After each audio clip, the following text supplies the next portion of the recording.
We're starting a minute or two late, but I want to make sure everyone's coming. I keep seeing people walking past. So welcome to Building the Bridge, facilitating an FIEP culture. My name is Carrie McCullough. I am the Alternative Dispute Resolution Specialist from the Arizona Department of Education. So welcome. Before we start, I would love to hear who is in our audience and who will be participating. So we're just going to go around, and if you just want to say what state you're from and what you do, just so I know how to present this information, that would be fantastic. Sure. Good afternoon. I'm Stephen Vanetta, and I'm from the Hawaii State Department of Education, and I work state level across the state, building community for families with disability. Thank you. I'm Kevin Davis from Kansas, director of the Technical Assistance System for School Districts for ESEA and IDEA. Good afternoon. I'm Josh Deloach. I have a cold. I am the Special Ed Complaints Manager for the state of Texas for Texas Education Agency. I also run, my other hat is the FIEP manager. So I sign FIEPs. Thank you. Good afternoon. I'm Kelly Meisner. I am a family support specialist at the State Department of Education in Maryland. So most of it, we are part of this section or the branch of family support and dispute resolution. So we have that whole continuum. Thank you. Sandra Ramsey of Virginia. I'm the corrective action specialist, but I also do the facilitated IEP and mediation. Thank you. Hello. Hi, I'm Rob Piter. I'm the program coordinator at the Oklahoma Special Education Resolution Center, and I work with our team of 11 mediators who are also facilitators for IEP meetings. I am Christy Reese. I'm the executive director at FACT Oregon, which is Oregon's Parent Training Information Center, and I'm the room monitor for this session. Oh, okay. Right. Good afternoon. What time is it? My name is Janelle LeBlanc, and I am the IEP Facilitation Program Coordinator for the New Hampshire Department of Education. Welcome. I'm Joe Studer. I'm the Director of Dispute Resolution for the state of Arizona. Thank you. Hi, I'm Cynthia. I'm with the New Jersey State Department of Education. I oversee our facilitation program. I do complaint investigations, mediate, facilitate now, amongst other things in our office, and work with our mediation due process unit as well. Well, welcome everybody.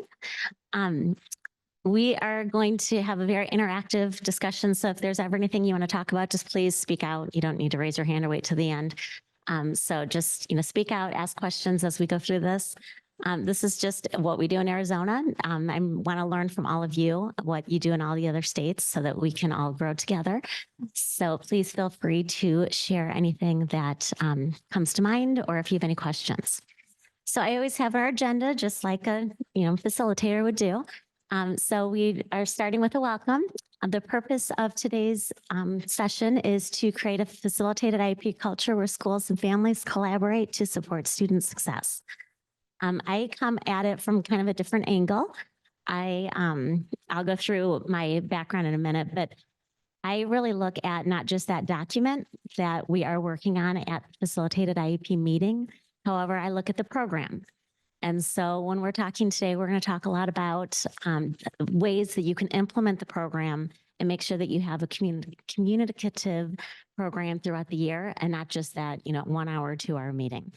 And so that's something that I really focus on. So we're going to be offering some tools and some different strategies to help with facilitation. And then to get started, I'm going to go over some group norms, just like you do if you're a facilitator. Some of the norms I usually use are to communicate clearly and listen carefully, share your views and respect the views of others, ask and welcome questions for clarification, silence your cell phone, and then honor time limits. We started a few minutes late. However, we will be ending on time. So I don't have a timekeeper. Well, I actually do. I have the room monitors keeping time for me, but something that's always very helpful. Can we all agree to those norms? Perfect. As you know, I really like to make sure everyone does agree so that there is a problem, then I can stop and say, hey, are we going to, take a break and then continue, or are we going to stop and then reschedule? So I always like to make sure everyone does agree to those norms. So today we're going to talk about some benefits of facilitation, how to build a partnership, some tools that we can use, some communication techniques, closing, and some different options that we use in Arizona. And I want to hear about some of the options that are used in other states. So this is just a little bit about me. The left-hand side has some of the stuff I've done.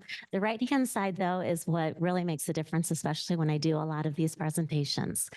I have 3 boys, and they always say the teachers' kids are the ones to watch out for. I had those 3 boys, still do. My oldest was on a 504 for ADHD and was gifted. Of course, not verbally gifted. He was the non-verbally gifted, which means he's the one that doesn't sit, that thinks outside the box, that doesn't do well in traditional schools. So I learned a lot from him as he was growing up. I also have a 20-year-old who was on an IEP for vision therapy. He had tracking issues, and so I learned a lot about overlays and different accommodations that could be used. And so I learned a lot from him also. And then I have a 12-year-old still, and he is twice exceptional also. He has dyslexia, so he's in 6th grade, but he's reading at about a 4th grade level. And he also has ADHD, so he doesn't sit still ever. And he's nonverbally gifted, so he learns very differently also. So I have sat at all 5 ends of the IEP table. I've been the gen ed teacher. I've been the special ed teacher. I've been the person to interpret the data. I've been the district rep, and I've been the parent. Can anyone see which one would be the most difficult? Anyone like to guess? The parent. Yes. I used to be the supervisor for many of the people that were on my kids' IEP teams. And I would go into that meeting. Typically, I would be the ones, leading the whole meeting. I would walk in and my mind would go completely blank. And they would just look at me like, are you crazy? Like, you're usually running these meetings. And I would have no idea what I was doing because your emotions get the best of you. And so I come at the facilitation from a different angle because I really come at it from a parent perspective. Because even though I knew what was happening at the IEP and what was supposed to be happening, as a parent, it is very challenging because your emotions get the best of you and you forget everything. And so as a facilitator or as a teacher or as the case manager, it's really important that we look at everything from a parent's perspective also. Because to an IEP team, it might be, your 25th IEP meeting of the year. And it might be, just let's get through the paperwork. But to a parent, it's usually that 1 hour or 2 hours that you have your entire IEP team together to talk about your child. And it's usually the only time during the year that you actually do that. And so it's really important that we look at things from a parent's perspective also, because a lot of times they feel like outsiders. So we want to make sure that we change that culture so that it's truly is an entire IEP team. So when I say the words IEP meeting, which picture can you relate to? Anyone want to share? I'll say all of them because I say all of them because at some point in the process, I've been in all those emotions. Anyone else want to share?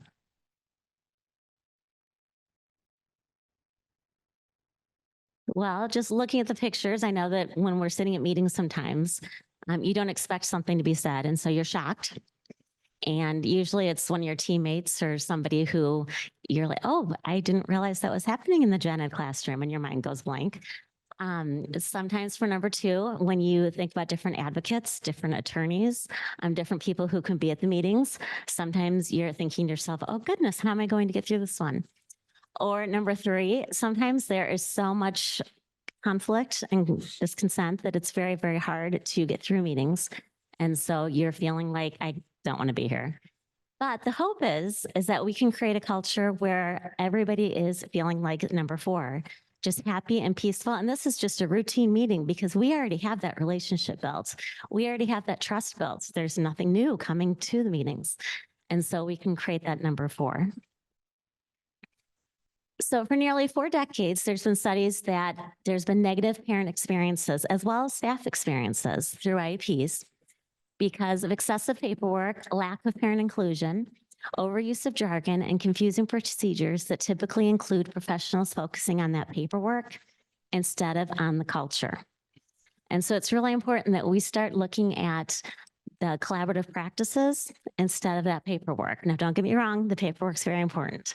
You know, we want to make sure that we're in compliance. We want to make sure everything we're doing is, within the guidelines that we have.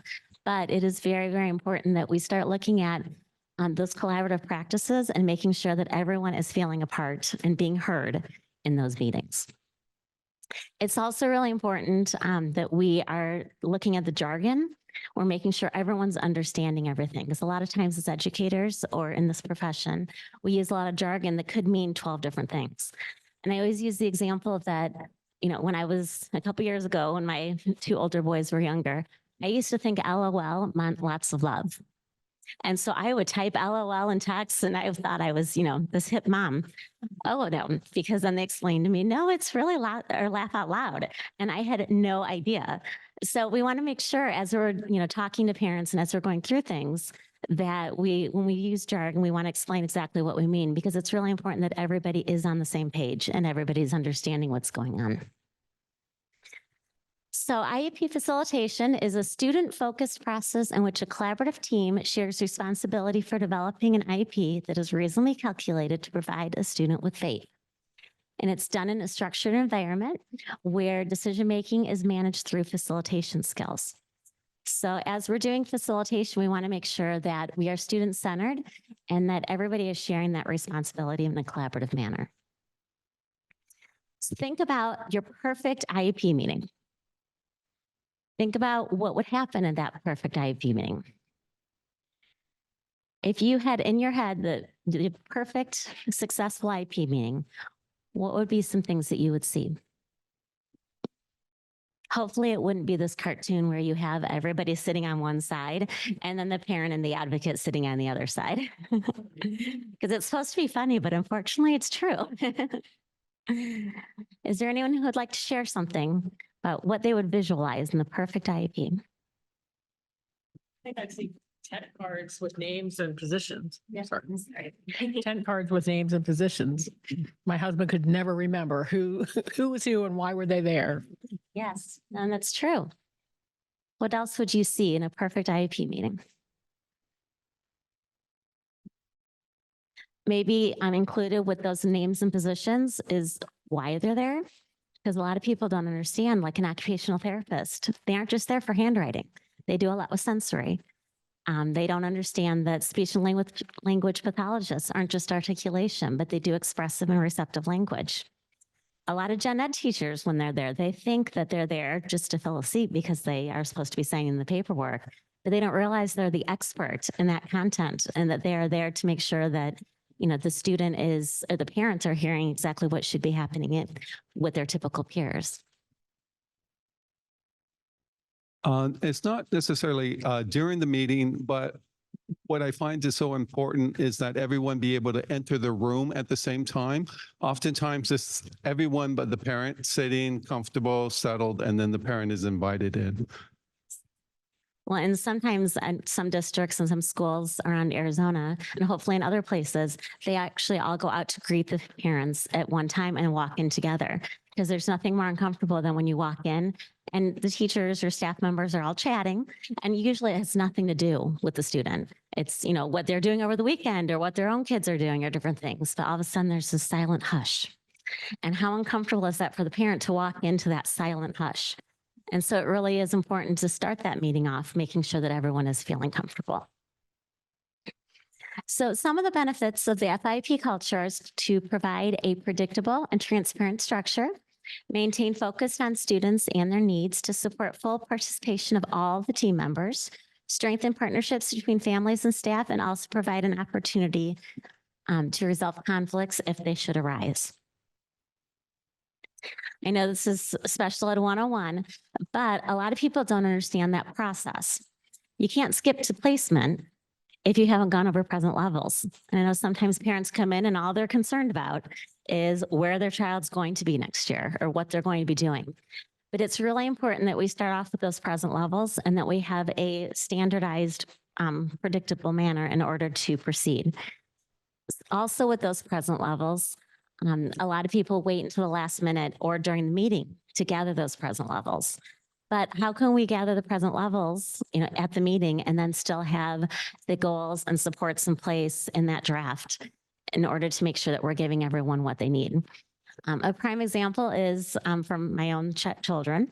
One of them 2 years ago, when I was in a meeting, the case manager didn't ask me what the present levels were and didn't ask me for my input.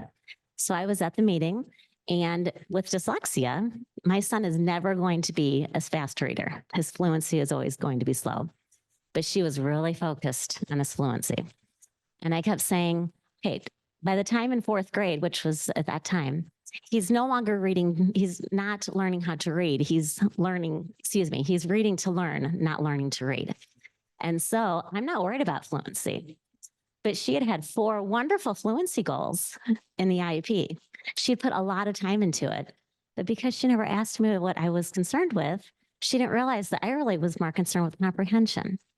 And so it really was, a turning point for her thinking, hey, I put all this work into this IEP, but because I didn't have those present levels from the parent or from some of the other teachers, the entire IEP, the rest of it, we're going to have to change. So I put in all this work for nothing. So it's really valuable to make sure that we're starting off with those present levels and that we're moving forward with goals, and that based on those goals, we're creating supports and services, and then we're deciding the placement. There's a reason why we have that, continuum. And there's also a reason why, every year we go through the IEP and we make sure that we update it. But we should be doing that throughout the entire year. It shouldn't just be, that one time a year for the IEP meeting. Every time, every quarter, every semester, every time we discover something new, we need to be looking at it. And it's, the Plan, Do, Study, Act. We always should be gathering information. We should be developing an IEP, implementing the IEP, reviewing it. Even if it's not in time for the annual review, we need to be reviewing it every time something changes so that we can make sure that we're really supporting that child. What is the most important part of the IEP? Any ideas?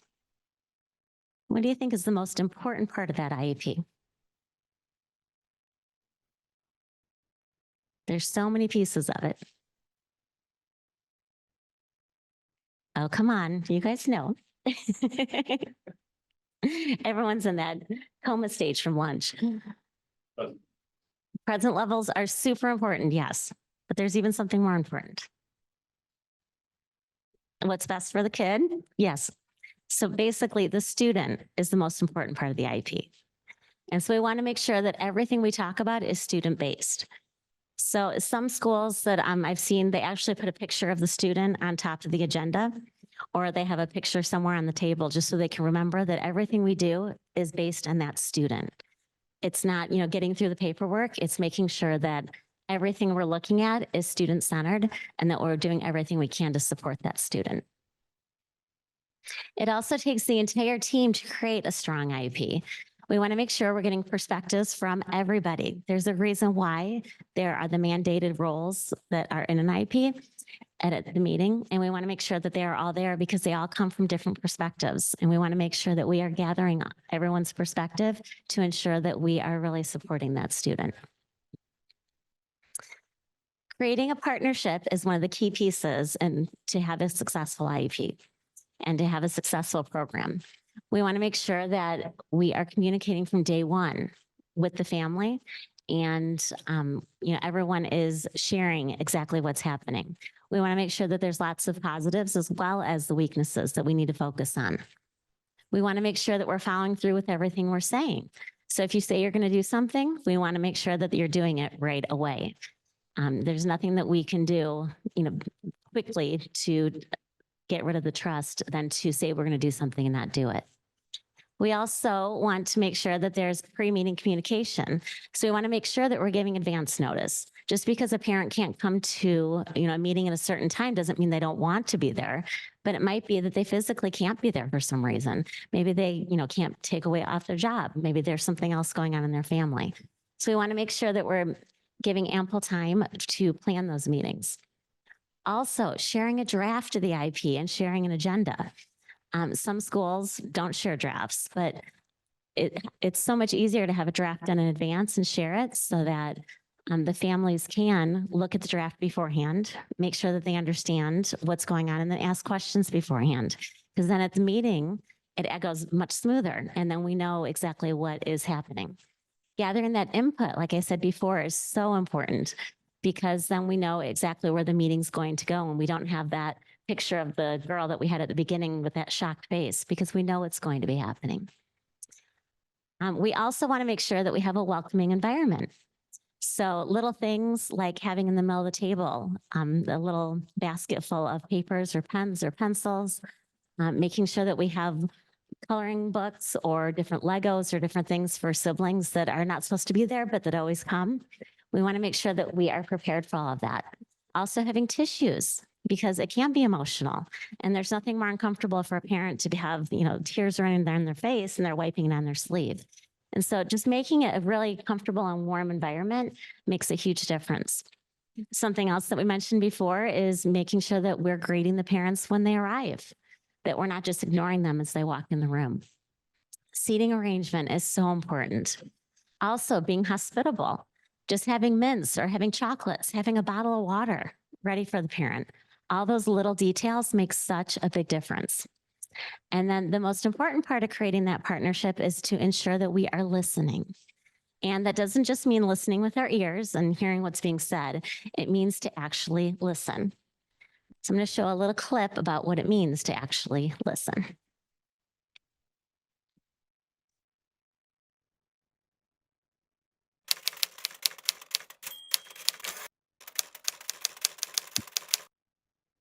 So listening is not the act of hearing the words spoken. It is the art of understanding the meaning behind those words.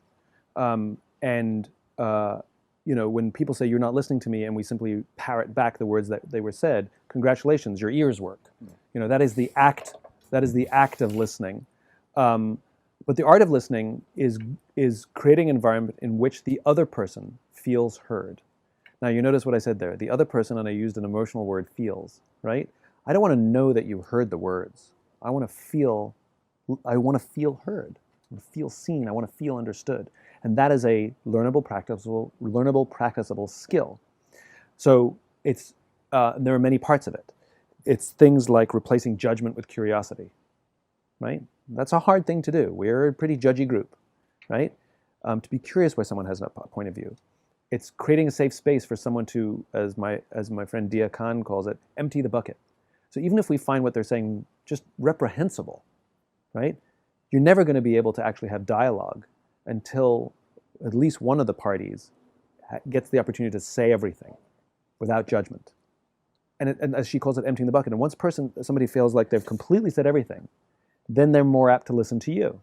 But usually what we do is we defend, or we litigate, or we interrupt.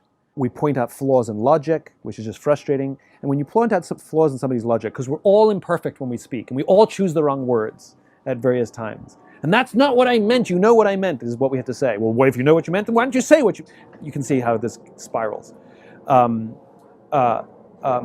it's things like when somebody says something, and there's really easy ways to do it. Things like, go on, tell me more.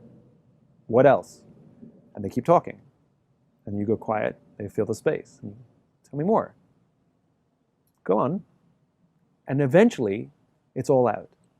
And then there's a safe space for you to respond and express yourself in a constructive way. But that's correct. We do not teach listening. And listening is the way to create, to build trust with someone. You make someone feel heard, they'll trust you. It is the way to find common ground in opposition, in simple cases in business, but in more complicated cases in national politics or in global politics or in war. William Ury, who wrote Getting to Yes, he talks about the same thing. He goes, we have talk shows, but we don't have listen shows. He says we have peace talks, but what we really need is peace listens, you know? And he who's been at the table of at the highest levels of peace negotiations, he said people show up and start demanding what they want. And that's how the negotiations begin. Nobody starts by saying, so tell me why you came here.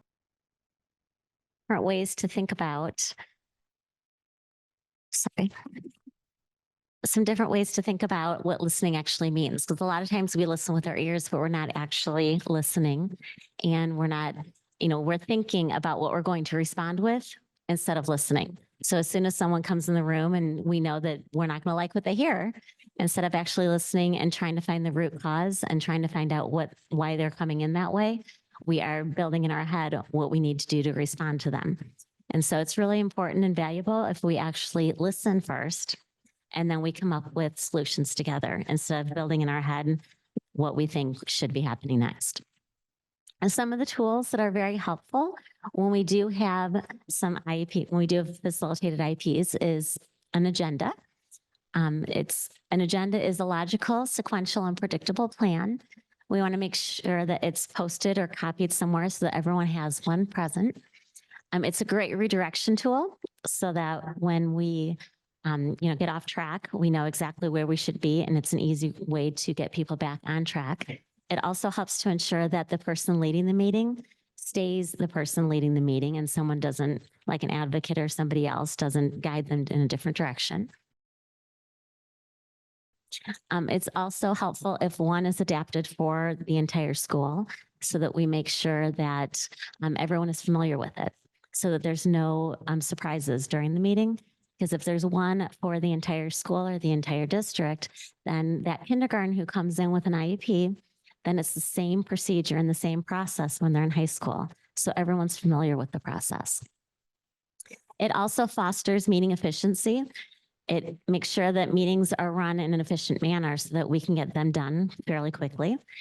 And in that agenda, we should have meeting norms. They should be consistent with, whatever the district or the school is trying to convene.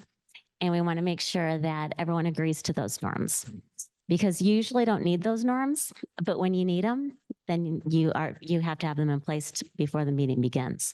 And so it's very valuable to make sure that those norms are listed and that everyone does agree to them so that if there is a problem, then they can, stop the meeting at that point. It's also really valuable to have the outcomes of the meeting. I know we've all been in meetings that, we're not sure why we're there and we're not sure what the purpose is. And so we want to make sure that we state that so that we can get to that end and making sure that we are accomplishing what we're supposed to be doing. Something else that's really valuable to have is a parking lot. So a parking lot is it's a place that we can list issues that we might not be addressed at the IEP meeting, but are still very, very important. So when that parent comes in and says, I have 4 sweatshirts somewhere on this campus and I need to find them because I don't want to go out and buy a new wardrobe. It's very valuable for that parent to write it down so that they know that it's a valuable thing and we are going to address it. However, not right now because we don't need the entire IEP team there to address it. So a parking lot is a very valuable thing that it validates the concerns and it states that, hey, that's important, but we are going to address it a little later. It also allows the team to focus on the purpose of the meeting so that we don't have to talk about all these topics that could be in the parents or teachers' head because an IEP meeting is not a parent-teacher conference. It's a very different thing, and a lot of people don't understand that. And so we want to make sure that we're only addressing the IEP topics during that IEP meeting. Something else that also is very valuable is to have an action plan. I'm sure we've all been at meetings and there's brilliant ideas that come up. And everyone says, yes, we need to do that. But no one actually says they're going to do it. And so it never happens. So an action plan is a great way to make sure that everything we're talking about gets done and that people are held accountable for doing that. And that includes everybody on the team. So it could be the parents saying they're going to do something. It could be a staff member. It could be the principal. It could be anybody who is there, just ensuring that we know what is going to happen and who is going to do it and when it's going to be done by. Then when we start talking about facilitated IEP meetings, there's also the topic of conflict. Usually when someone comes to facilitate a meeting, that there could be a chance of conflict that would happen. But we need to remember that conflict is not a negative or a positive. It's just something that happens, but it's something that we all grow from. Conflict occurs when needs and values and goals are not in alignment.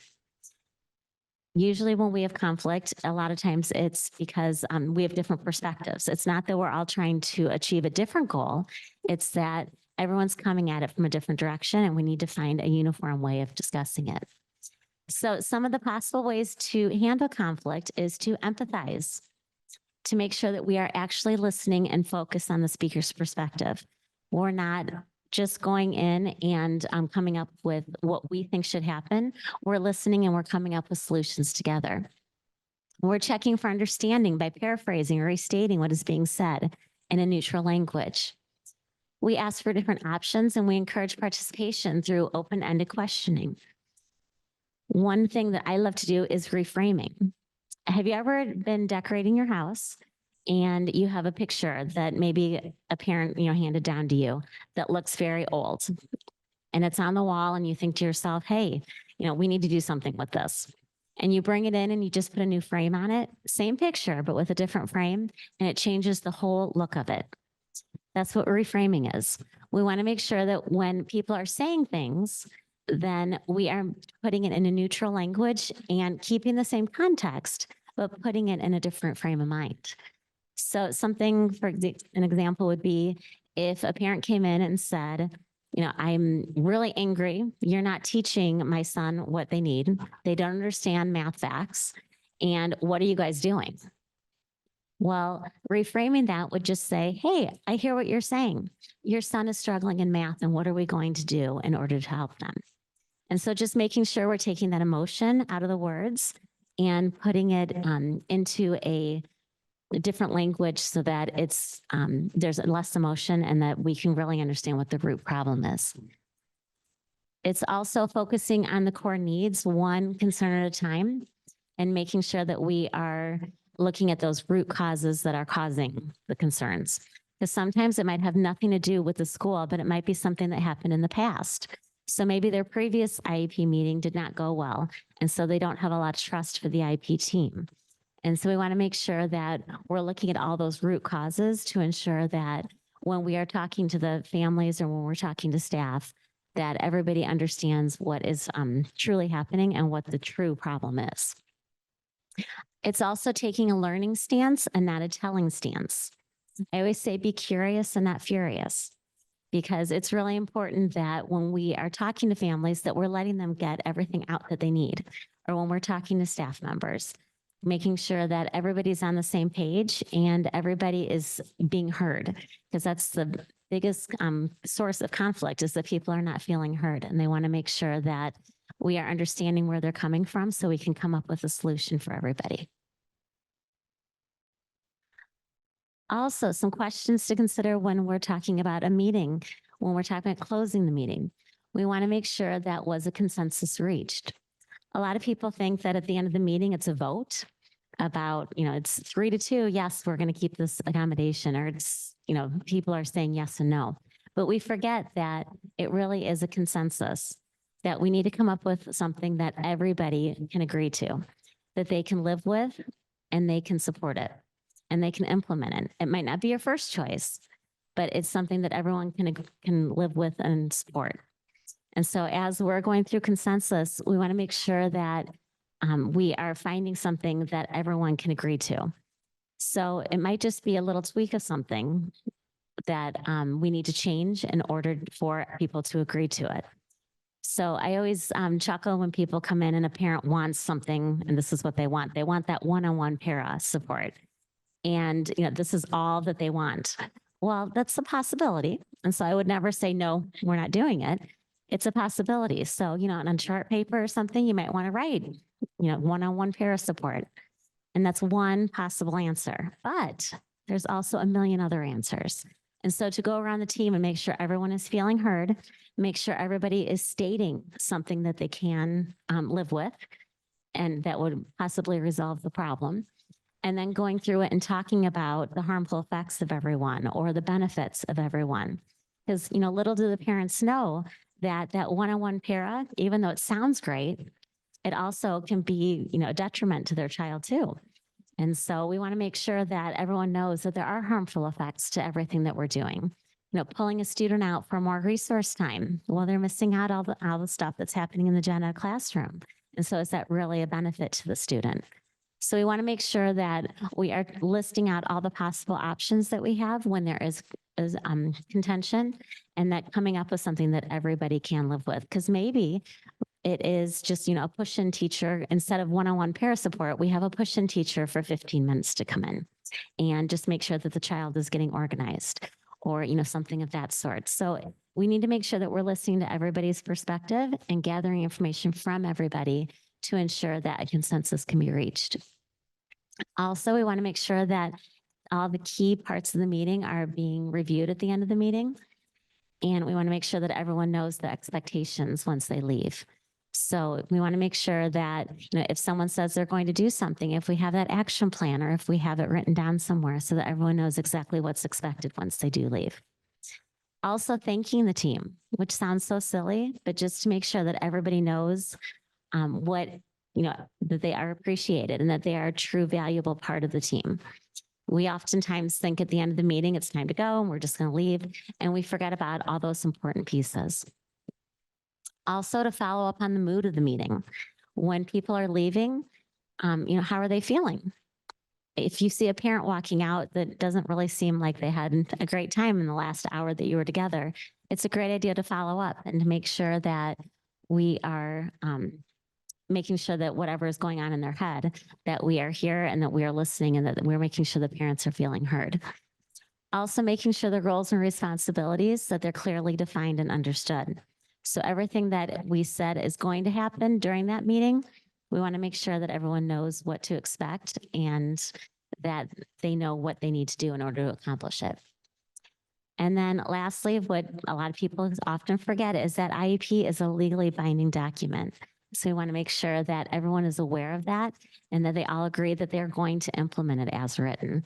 Because if someone can't do something that is in that IEP, we need to discuss it at the meeting and change it so that everyone can support it. Because if they don't agree with it, more than likely, oftentimes they're going to sabotage it and it's not going to work. And so we're not putting the student first when we're leaving, when we are not all in agreement and in consensus. And then to also continue to communicate. It's so important that we are communicating throughout the entire year, that it's not just that 1 hour or 2 hours for the IEP meeting that we're all communicating, that the entire team needs to make sure that they're all communicating together. So do we have any questions so far? Yeah. I was just going to ask. Okay. Just going to ask, how do you handle, because you're talking about closing the meeting, situations where consensus isn't reached, or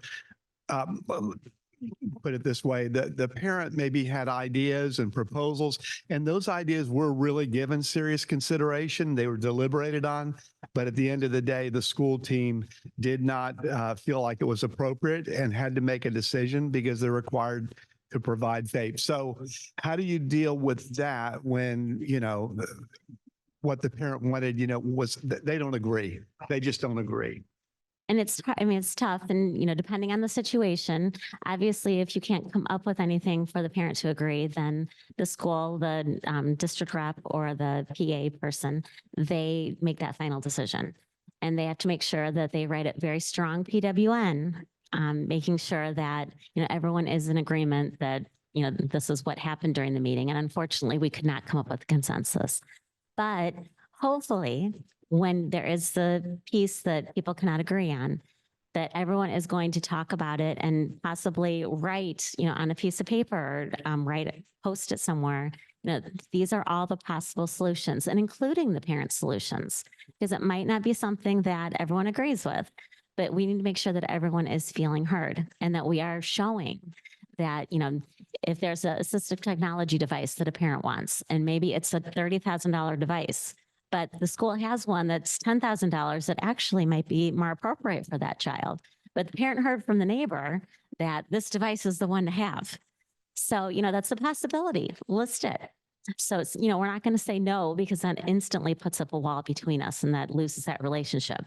So put it on, on a Post-it or on chart paper and say, hey, this is one possible solution, but then to really discuss all the other solutions. And so, with that AT device, it's very helpful, in the parent's head, this is what I want. But to show the parent, well, this device, doesn't have all the bells and whistles, but maybe for your 5-year-old, you don't want all the bells and whistles because it's going to get tricky. And so to really go through and gather everybody's perspective and to take the time to do it. And then maybe you say, that this looks great. How about if we try the $10,000 device and in 2 months we get back together and we see how it's working. And then if that device isn't working, then we need to look at other options. So maybe instead of waiting an entire year, we would shorten the time frame so that we can make sure that the parent is feeling heard and that everything we're doing is supporting the student. So the parent understands that we really do care. It's not an issue of necessarily the money. It's that, this is what we feel like would be the best solution. Does that answer your question? Okay. Any other questions about what we've talked about so far? I'm sorry, just to clarify, PEA.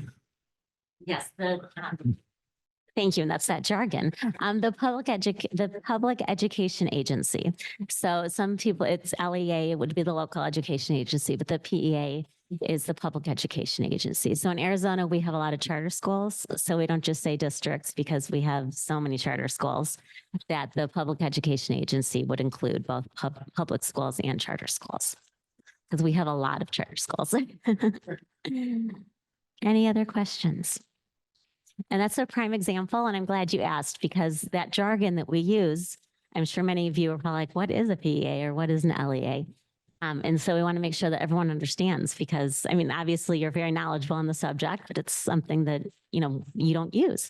So it's when a parent, would come in, they would have no idea what that means too. So it's really important that we do share those things. Any other questions? Okay, so in Arizona, my main job is to go around and I actually go to districts and charter schools and I teach the staff how to run their own facilitated IEPs. And so I, spend sometimes an hour, sometimes 4 hours, 5 hours, just explaining different ways to facilitate meetings, making sure that everyone is feeling heard, everyone's feeling included.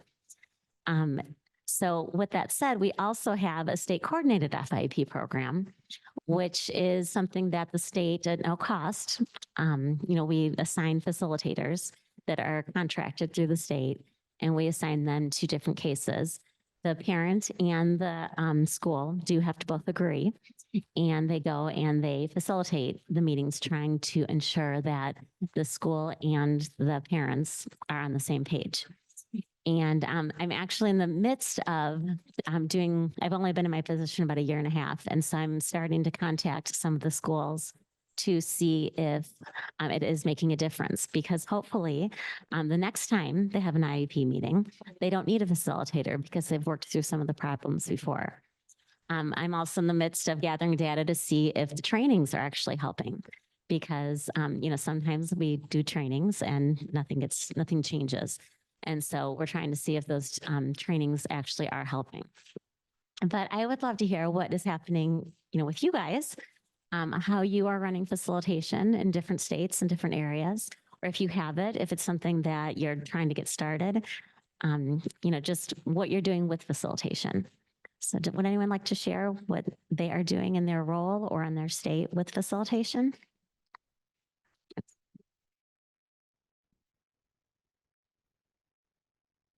We don't, well, let me just say, we do have a group of facilitators. As I said, our mediators also facilitate. So as long as both parties agree to use a neutral third-party facilitator, we provide one. But what we do as far as training, I do a lot of training and we don't actually go and train the schools to facilitate IEP meetings, which I think you're saying that you do, that training. Like I provide a facilitation training that is really more general. It uses a lot of IEP team examples, meeting examples, but it really is how to facilitation skills, tools, techniques for any kind of meeting. Because what we found out is that when we originally were going to do that training to help districts, school districts develop their own facilitators and like send them to our training, we found out that that might be more possible with larger districts that maybe had resources. We have a lot of rural, smaller districts, like 560 different school districts in our state. So there were a lot of them that they didn't feel like they could really do that. So we made this more general. And then some of the larger districts are actually taking the training, sending their people and doing what we kind of originally intended. And then we also, like you, have a group of mediators who will also go. So what we want to do is build capacity at the local level so that they can handle more of these difficult meetings on their own. And then we always are encouraging them to call us if you need our help, and we'll send one of our facilitators. The only other thing I'd mention that probably is a little different is that our approach to facilitating, like if I were to go in and facilitate a meeting, we don't actually lead the meeting. So I use the analogy that like in mediation, I drive the bus. I mean, I manage that entire process, but in IEP facilitation, I'm on the first row behind the bus driver.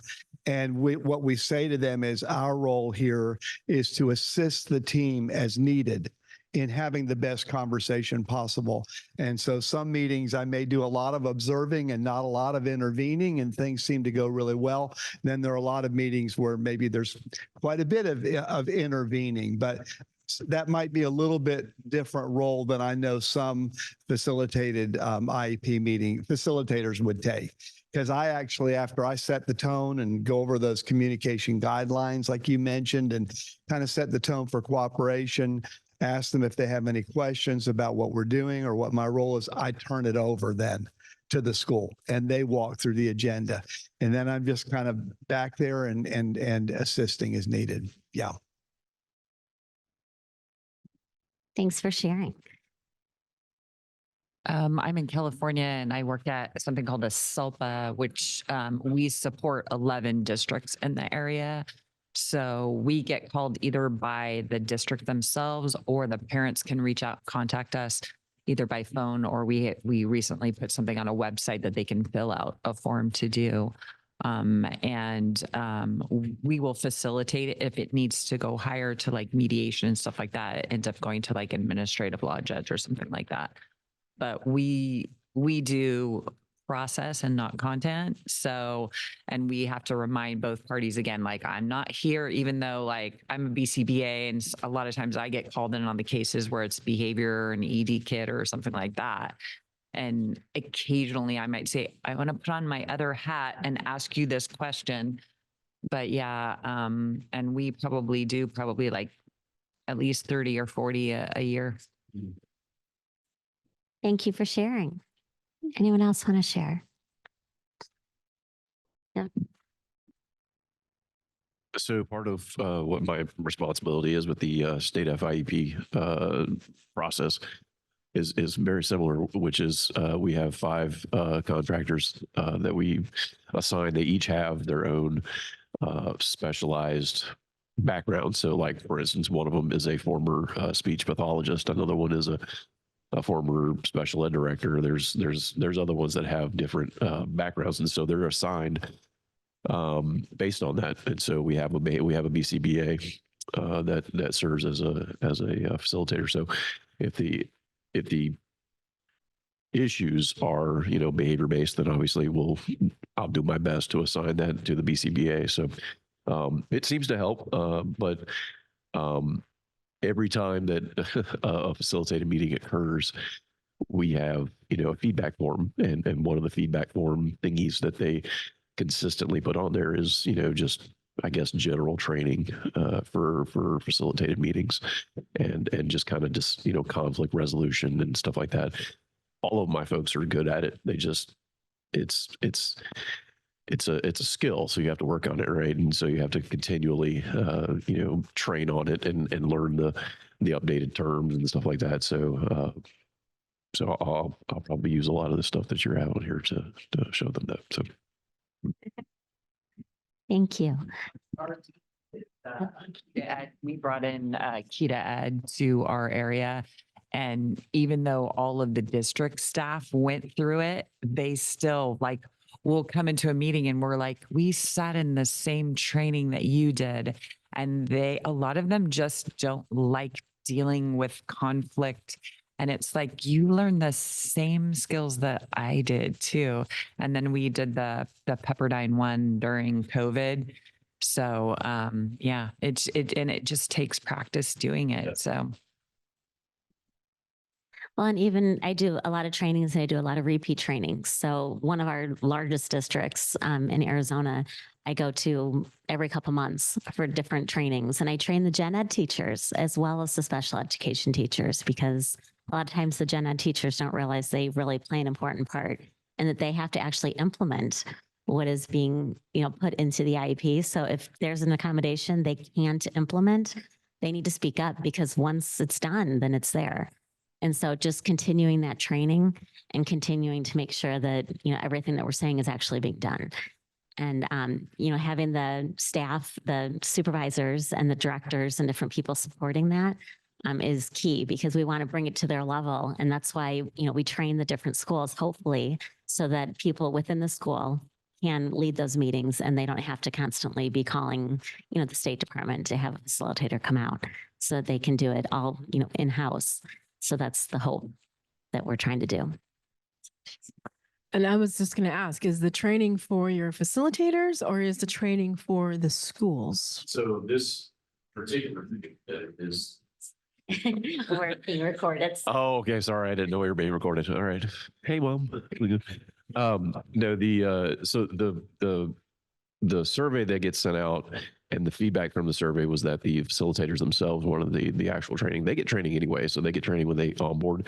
But that continual training, like I said, it's a skill, so it takes repeated, sometimes different approaches to dispute resolution, conflict resolution, in order to see it right. A lot of these guys haven't had that in the last 18 months or so. They haven't had actual, different style or different approaches to conflict resolution training. So that's what I'm hoping to get out of here. Yeah. Thank you. Okay, we have another little clip just to talk about. Was there anyone else who wants to share? Because I love hearing what's happening all over. Anyone else?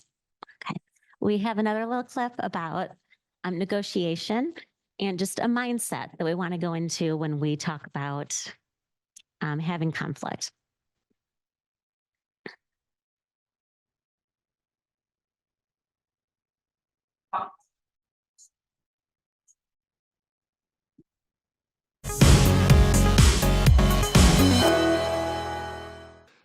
I would argue that the single most dangerous assumption in negotiation and conflict resolution is to walk into that negotiation and from the very outset assume that it is an adversarial game.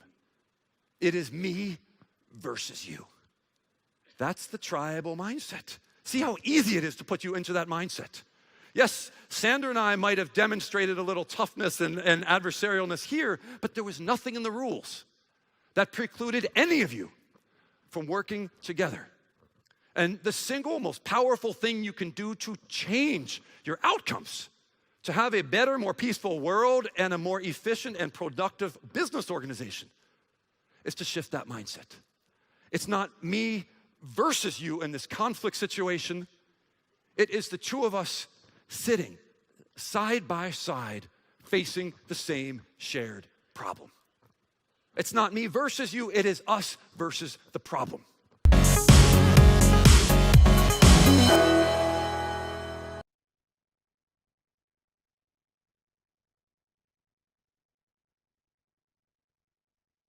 And unfortunately, a lot of times when we go into meetings, it's that adversarial mindset from the start.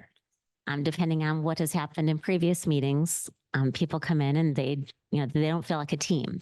And that's why it's so important that throughout the entire year that the schools and the parents are communicating and they're working together, because then that meeting is just, a formality of just filling in the paperwork. But it's nothing new because they've already been through all year. They've already been talking about all the things that are happening.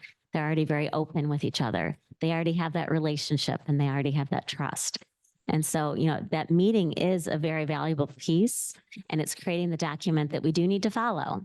But it's really just that creation of the program. The program is the main piece that we really need to be focusing on, because we want to make sure that everything that we're doing in the classroom and everything that we're doing to help the student is actually, being a collaborative communication piece. So we want to make sure that everyone is working together. So if one teacher, if it's like a high school student, and if the math teacher has found a way to support the student, and it might have nothing to do with the content area, but maybe just sitting in the back of the room, or maybe having flexible seating, something so silly, maybe, chewing gum. If they have found something that works, then we need to make sure we're all collaborating throughout the year, because why are we waiting another 4 months to share that at a meeting when we can share it with everyone right from the start? And so it really is important that everybody is communicating together and making sure that we're all supporting that student. On your tables, there is a handout that you're more than welcome to keep if you'd like.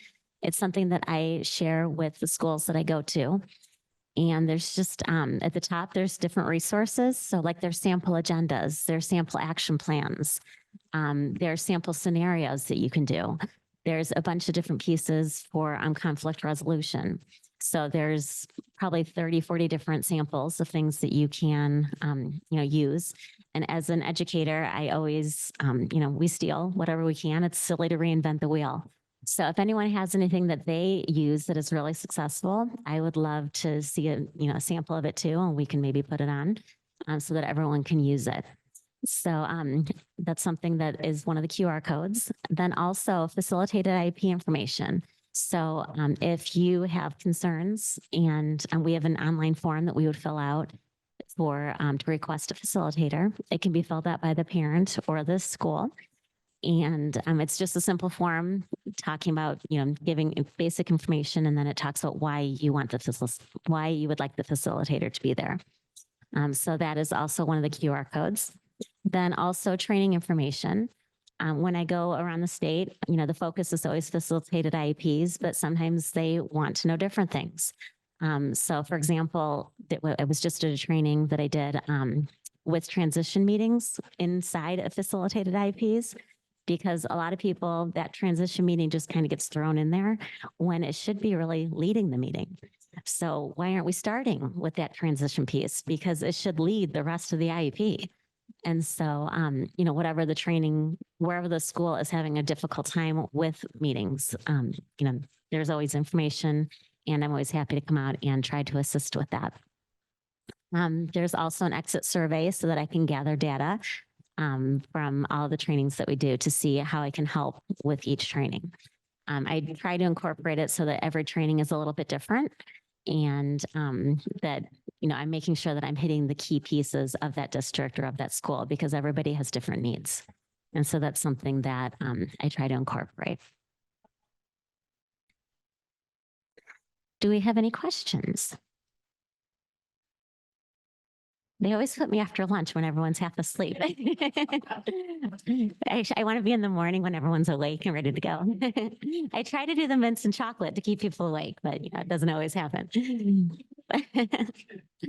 Well, one of the quotes that I love, and I know I was in a training earlier this morning that someone mentioned the same quote, that I've learned that people will forget what you said, people will forget what you did, but people will never forget how you made them feel.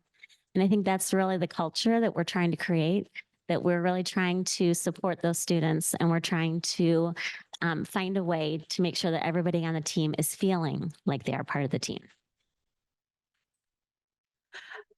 My question deals with the action plan that you spoke of, and sort of the intimation that there is sort of responsibility following the facilitation. Has it been your experience or the experience of your team that parents or districts follow up with you or their facilitator if they feel like that action plan is not being implemented. Because what I would wonder is if that action plan sort of ties the facilitator to the team for longer than that scheduled meeting. Could you speak a little bit more about that? Well, and the action plan, it's not mandated. It's not part that has to be there. But it's just an organizational tool. So it's kind of like notes from the meeting. And so the facilitator isn't responsible for it, just like they wouldn't be responsible for the notes. It's the team who would be responsible for it. And it really is just kind of more of an organizational tool so that everyone knows exactly what is expected. So if a parent says they are going to make sure that Thursday nights, all the homework is in the backpack, then it's there. So it's just in writing, black and white, but it's just to build that trust. And so the facilitator wouldn't be responsible for it. It's not like a, mediation agreement or anything. It's just, it's a organizational tool to ensure that everybody is on the same page and everyone knows what to expect. Sorry. Just to follow up with that, do your facilitators typically give that document to the school district ahead of time, or any of the resources? I looked at your resources, which are great on the website. Do you proactively give them to the district because it's their IEP meeting, not the facilitators, or how do they get them? Most of the tools that are on that resource page are things that I bring when I do my training. So it's not necessarily ones that the facilitators from the state that are contracted through the state come and bring. So most of the tools are things that they can use at the school just at a basic level to help keep them organized and keep them making sure that everything is being accomplished as they need to. So some of the facilitators actually do use, they all use an agenda, they all use norms. They have different norms, so depending on the situation, but they don't necessarily use the action plan for all the meetings. I know that there's one that has actually used the action plan at a meeting because she, thought it was a great tool to keep everyone organized, because one of the problems is that people were saying they were going to do things and then it didn't get accomplished. And that's one of the reasons why they called the facilitator. And so she did bring, a sample action plan, and this is something that you can use in the future. And so it did help.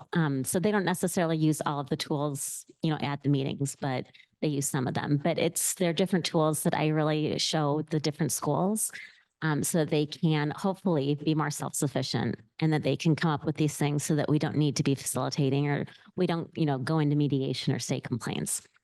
So a lot of the resources on there are things that the schools can use just to help them and make sure that everyone is on the same page and accomplishing the same goals. I actually recently started at the end of the IEP telling the team, I'm going to attach the action plan that you guys created in an email right now. I'm going to set it up as a delay send 2 weeks from now. There's also going to be the survey in there to see how you guys did. And I found that's been really effective in terms of getting feedback from the parents and saying like, I love that you held them accountable. And I was like, no, I didn't hold them accountable. And the school district's response would always be like, thanks for reminding us. Like we forgot that we committed to doing that. So I know historically a lot of people don't do it that way, but I found it like kind of the great way to kind of like close the loop and end the process is like, hey, just following up. You guys said you were going to do this. And here's this survey. How did the facilitation go? And then I don't have contact with them after that. But I love that outlook. You can just go send it 2 weeks from today and then boom. And then I tell them all, you're going to get this from me. So. Now, thank you for sharing, because that's a great idea. One of the resources on there is a checklist that is on the website. And there's a bunch of different checklists and things to remind people to do. And one of them is the case managers. And we usually have them remind people, on the IEP checklist about the action plan or what needs to be done. But sending it out a couple weeks later is a great reminder. So thank you for sharing that. Is there anyone else? Any other questions or ideas? You guys are all way too quiet. Well, thank you so much for attending. If you have any questions, my information is on the handouts. There is a survey in the middle, your QR code. If you wouldn't mind taking care of that too, that would be great. But you're more than welcome to take the handouts if you have questions, or if you have something that you would love to share, because I'm always learning from all of you. Please reach out and share it, because I would love to help Arizona grow all of this also. So thank you so much for coming. I really appreciate it. And I hope you guys have a great rest of the day.